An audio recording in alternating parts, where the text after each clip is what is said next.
Carr. Well, actually, I mean, Sir Keir Starmer is actually answering that question already, isn't he? Because he's saying people have now got to learn that they've got to be responsible for what they say online. I think that's true and obviously right. The fact that you do something online doesn't change anything in principle at all. If you could be arrested for doing it in the physical world, then there's no reason why you shouldn't be arrested for doing exactly the same thing in the online world. I agree the practicalities are different, but in principle, it's the same idea. Yes, well, that's all well and good. The problem is we generally understand how laws operate in this country. People don't understand at the minute. They do not really think that there are any consequences for what they post online. This is the problem. So there is a lack of education, isn't there?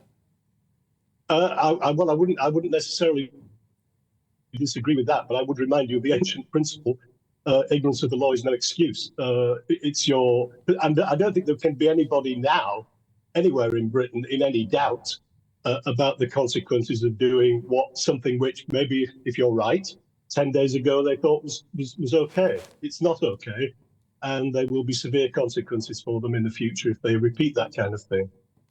But doesn't it reflect that, I mean, the fact that they haven't thought that already? I mean, how stupid are some people that if they write something absolutely offensive, or actually, and there have been instances we've already read about where supposedly intelligent people write, go burn down those blinking hotels where migrants are staying. I mean, don't they think before they type? Well, obviously not, because I would say that particular individual that you're referring to, and I read the full text of what she said, probably is going to end up in prison because it was completely horrific. The fact that she was doing it online, I mean, what was going on in her head at that moment? It's hard to imagine. I mean, it's all well and good talking about what, on the surface at least, appear to be, sort of reasonably clear-cut examples. The problems with this, as we see with any law, of course, is you've got to look at thresholds. You've got to look at intent. Yeah, and that is true. actually going to be quite difficult, isn't it? It certainly is. And it's a problem in principle in every crime. Showing intent isn't always easy. I have to say, though, we can't disregard the way in which certain key political figures have sort of fanned the flames. I mean, saying for a member of parliament to say, are we being told the truth? That's straight from the Trump playbook. Is sort of encouraging people to think there is some sort of establishment conspiracy to suppress the truth. And that doesn't help calm things down. It has the opposite effect. So I think people in positions of responsibility, particularly elected politicians, should reflect before they speak so loosely about in situations like these. Yes, but you also have to allow people to have free speech and to ask may be uncomfortable questions. Even if they're wrong, they've got to still be allowed to ask the questions, haven't they? Oh, of course they do. Of course they do. But, if you're in a crowded theatre and you shout fire, that's a breach of everybody else's rights to remain safe.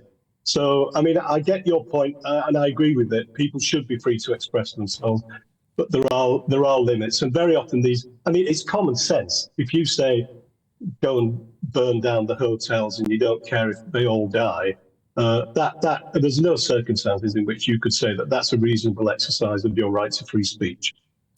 I suppose some people have been in touch already and said maybe you should have to tick a box saying that you have read terms and conditions, or maybe even do a sort of a questionnaire before you're allowed an online account. That's probably not very practical, is it? Not that long.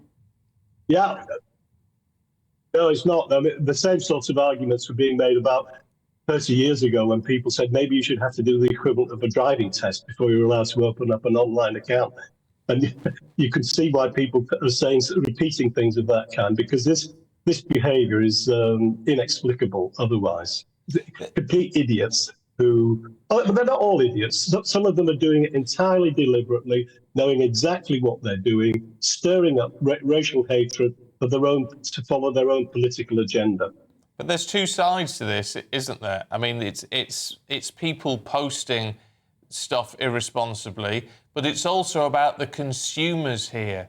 isn't it? People who are going online, and you know, we all know people who say, "Oh, you never guess what I saw on Facebook yesterday."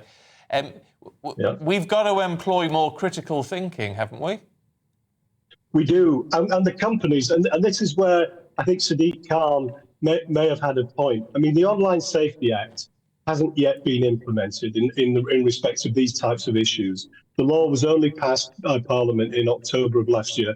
By the way, not a single person voted against it when it went through Parliament. It went through with all party support. But Ofcom, which is the internet regulator, hasn't yet spelt out how it intends to interpret key bits of it. But it could be that they didn't quite anticipate these types of situations, because what the Online Safety Act is principally about is dealing with systems, rather.